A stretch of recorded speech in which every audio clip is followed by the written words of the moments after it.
8 strategies to make your New Year's resolutions stick. One thing that's never in short supply at the beginning of each new year: good intentions. But good intentions without the appropriate follow-through is why many of us fail to stick with our New Year's resolutions months, or even weeks, after making them.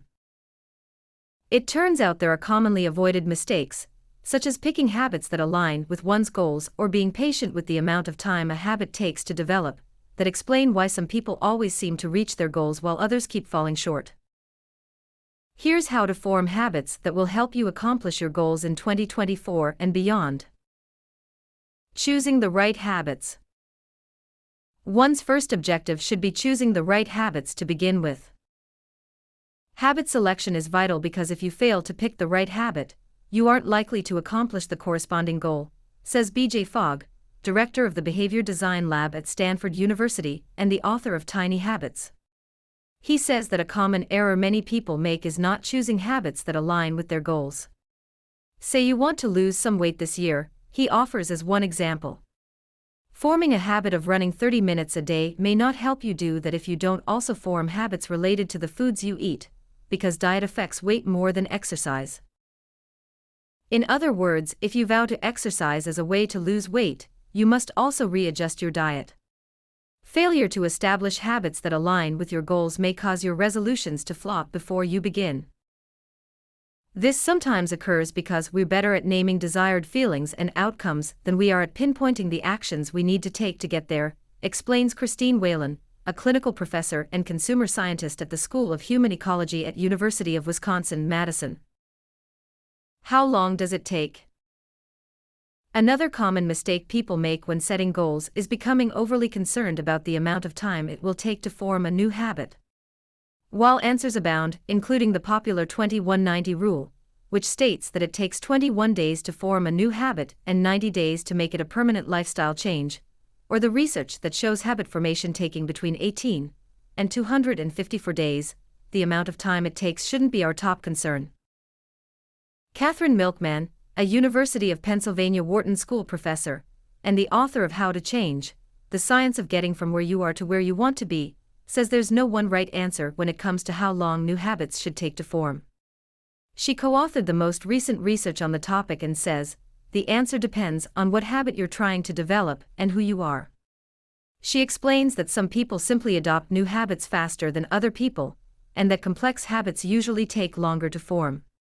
Consider how easy it is to brush your teeth at night compared to reading a full chapter of a book each day. Fogg shares a similar view and cautions against obsessing over the time it takes to form new habits, as it can distract from the behaviors and attitudes needed to make habits stick. He says worrying about timing parameters isn't much different than wondering how long it will take to shop for a desired meal. Ultimately, the ingredients you put together matter a lot more than how long it will take to get everything at the store, he says. Forming good habits versus breaking bad ones. It's also important to note that forming good habits can be quite different from the steps needed to break bad ones. Good habits keep us on track with behaviors that are beneficial for us, and bad habits can derail those behaviors, says Benjamin Gardner, a psychologist and the co-director of the Habit Application and Theory Research Group at University of Surrey in the United Kingdom. Bad habits are also easier to form, as they are usually inherently more rewarding or pleasurable than good ones. Behaviors like smoking, for instance, prompt one's brain to release feel-good chemicals like dopamine. Over time, dopamine creates an addiction that leads to repeating the behavior even when we know it isn't good for us, according to research from the U.S. National Institutes of Health. This connection can be so strong that habits related to drug or alcohol use often require the help and oversight of trained professionals to break. How to make your habits stick. Though not every behavioral psychologist offers identical advice, these 8 fundamental practices have been proven in both research and through everyday application. 1. Break big habits down. In the same vein as picking the right habit is the importance of starting small. Instead of saying, I'll learn Spanish this year, Milkman says, say, I'll spend 15 minutes studying it daily. She points to research that shows that when our goals are bite-size, we make a lot more progress than trying to tackle something major all at once. You have to make the habit easy enough to do that you don't become overwhelmed and can stick with it long term, Fogg says. 2. Write down your goals. If you're serious about change, write your goals down, suggests Whalen.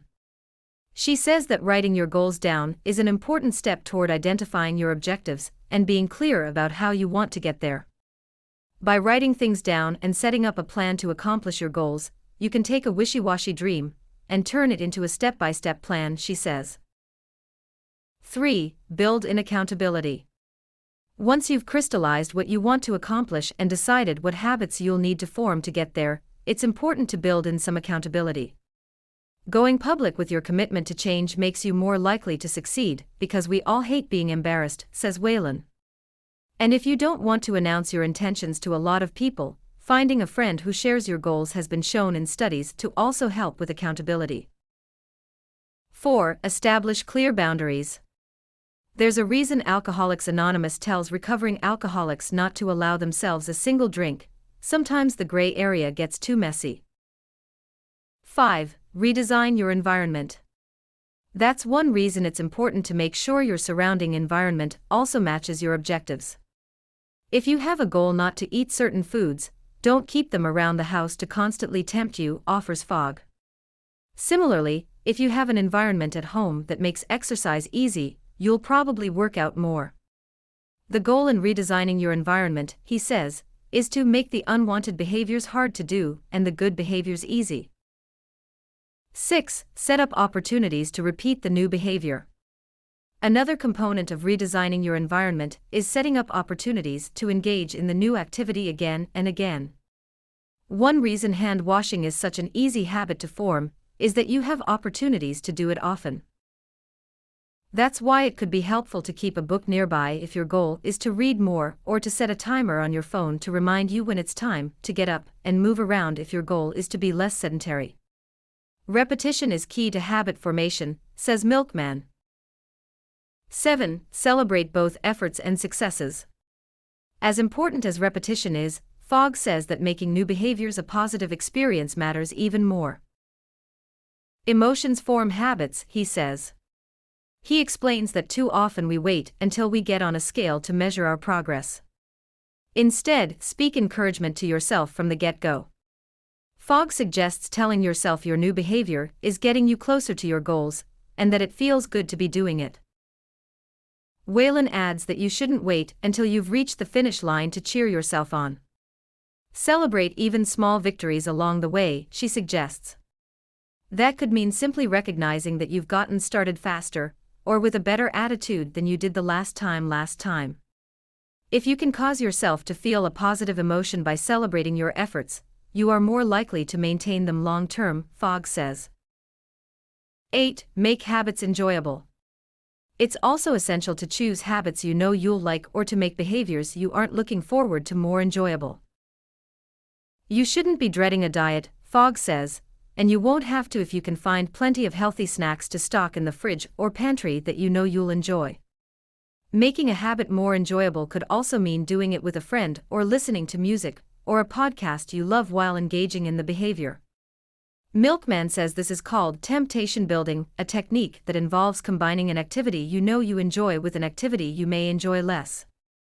If you hate exercise, try only letting yourself binge watch your favorite TV shows while you're doing it, she suggests. The key is to trigger the reward center of the brain by doing something that will make the new habit enjoyable for you, Fogg adds. He stresses that such techniques are likely not needed for extended periods, and that once your brain has a positive association with the new behaviors, it will reward them and remind you to repeat them again and again. Whalen agrees that if a behavior is enjoyable and ongoing, it will become automatic and eventually require less willpower. That's when you can go on autopilot, which allows you to focus your mental energy on other things. Thanks for watching, and don't forget to like and subscribe.